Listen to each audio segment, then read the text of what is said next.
ఆ విచారణలో కూడా నాణ్యత లేదు, సిట్టు అది కరెక్ట్ గా చేయట్లేదు. మరి ఈ కేసును సిబిఐకి అప్పచెప్పాలంటారు. అది ఎవరు చేస్తున్నది? కుమార్ సిబిఐకి అప్పచెప్పాలి, మాకు నమ్మకం లేదు సిట్టు మీద అని చెప్తున్నారు.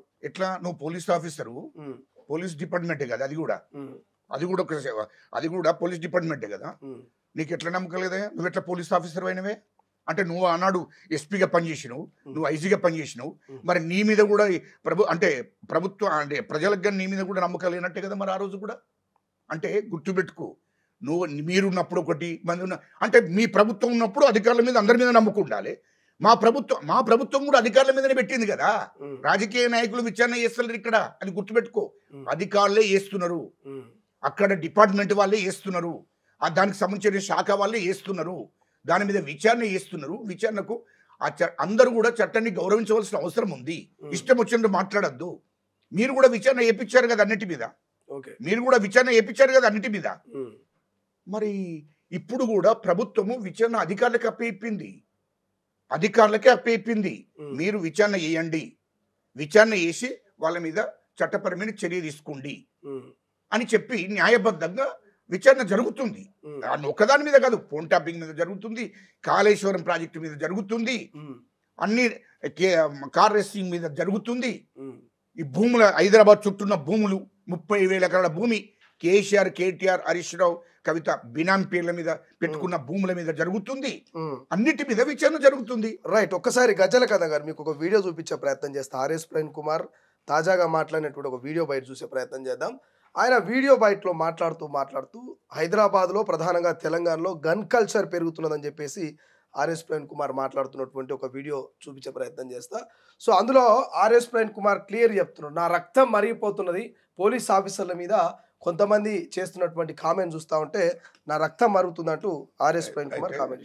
ఒకటి గుర్తుపెట్టుకోండి, ఇక ప్రవీణ్ కుమార్ గారికి రక్తం మరుగుతుందా లేకుంటే శరీరం మరుగుతుందా నాకు తెలియదులే కానీ ఒకటి గుర్తుపెట్టుకోండి, హరీష్ రావు ఒక పోలీస్ ఆఫీసర్ని పట్టుకొని, ఒక సిఐ ఎస్ఐ కానిస్టేబుల్ని పట్టుకొని రేయ్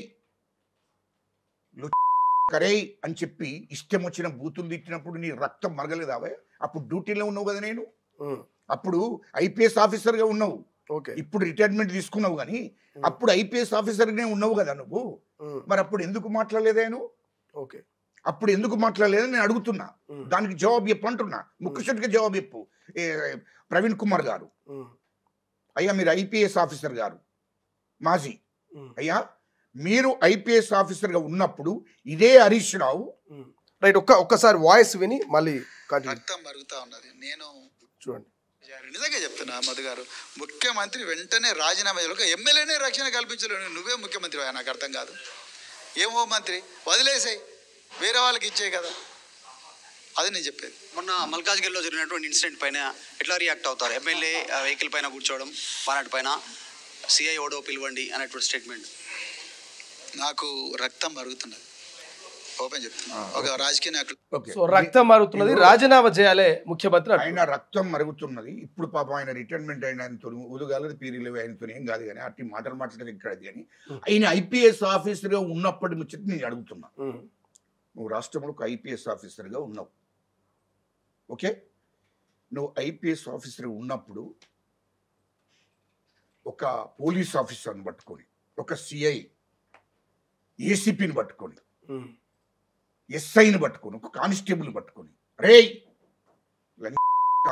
అని చెప్పి ఇదే హరీష్ రావు అనేటోడు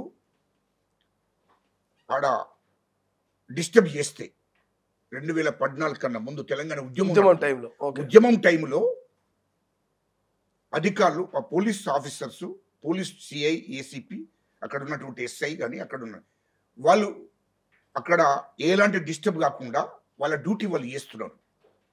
ఇది కరెక్ట్ కాదు అని వాళ్ళను మీరు రండి, ఇక్కడ వద్దు, గొడవలు చేయొద్దని అరెస్ట్ చేయడానికి పోయినరు రోడ్డు మీద.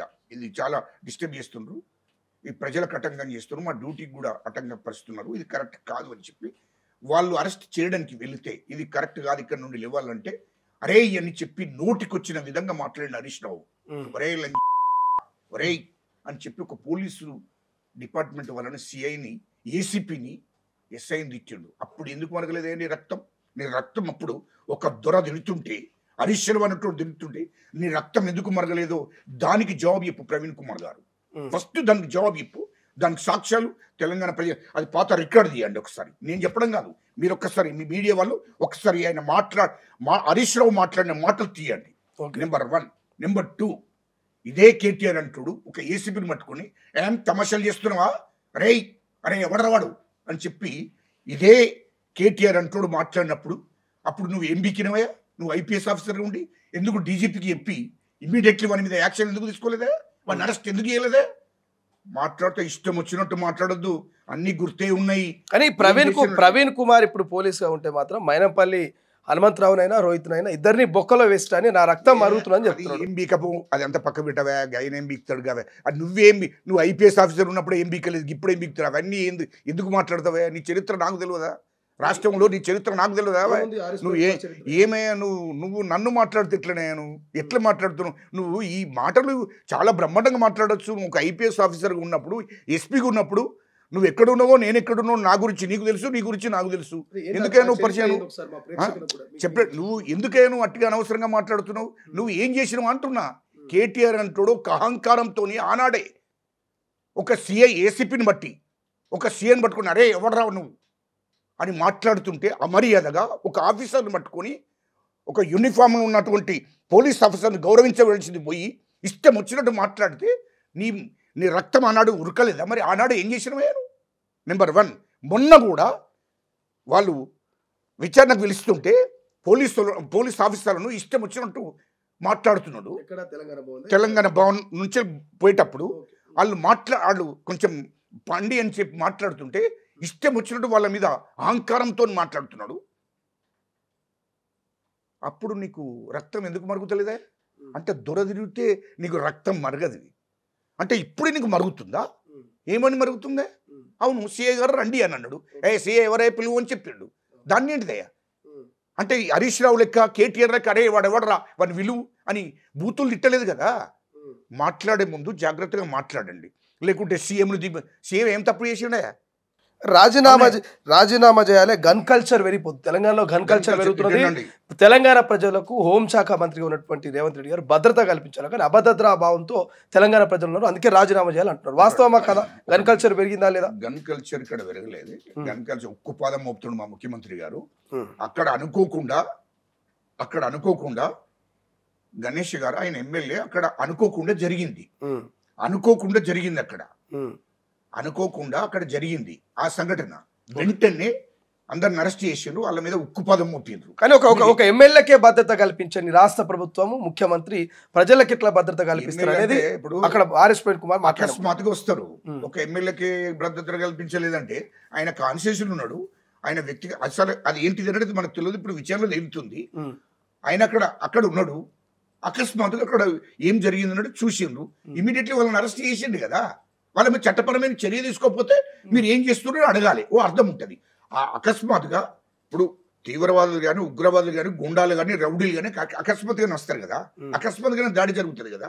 అకస్మాత్తుగా జరిగినప్పుడు దేశంలో ముఖ్యమంత్రుల మీద కూడా అకస్మాత్తుగా దాడి జరిగింది. నువ్వేం చేస్తున్నావు అంటే ఏమన్నట్టే నాకు అర్థం కాలే. నువ్వు ఐపీఎస్ ఆఫీసర్గా ఉన్నావు. మరి అప్పుడు ఉమ్మడి చంద్ర మీద దాడి జరిగింది, చంపేసిండ్రు. నువ్వేం బికినవే? మరి అప్పుడు ప్రభుత్వంలో నువ్వే ఉన్నావు కదా, ఐపీఎస్ ఆఫీసర్ కదా. వాసు గారిని చంపేశారు. అప్పుడు ఏం చేసినవే? చంద్రబాబు నాయుడు గారు తిరుపతిలో పోయినప్పుడు అక్కడ అల్పిరి దగ్గర దాడి చేసిండ్రు. అప్పుడు ఆయనే ముఖ్యమంత్రి, ఆయన మీద దాడి చేసిండ్రు. అని ప్రభుత్వం ఏం చేసిందంటే అకస్మాత్తుగా జరిగింది. ఆయన ముఖ్యమంత్రిగా ఉండే ఆయనకు రక్షణ లేదనంటే ఆయన అకస్మాత్తుగా ఇప్పుడు తీవ్రవాదులు కానీ, ఉగ్రవాదులు కానీ, నక్సల్స్ కానీ, ఇటు గుండాలు కానీ అకస్మాత్తుగా వస్తారు.